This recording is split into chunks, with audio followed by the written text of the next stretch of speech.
Hello guys, in this video I am going to show you how to plan a route in the CityRail map application.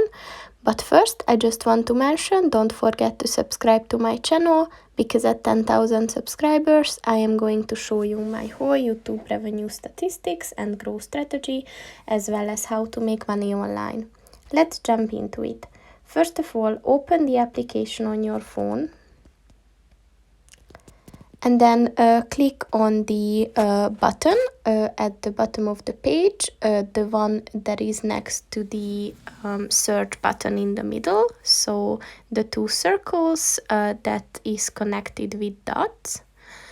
So you have to give a start position, so that can be your home address. And then you have to give a target location, so just give that, and then just click on the route button at the top of the page on the right. And as you can see, it is shown in the map.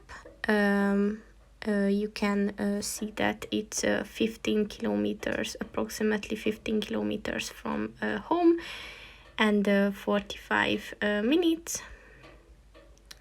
So it will take this much to walk. So that's pretty much it for this video, guys. See you in the next one. Goodbye.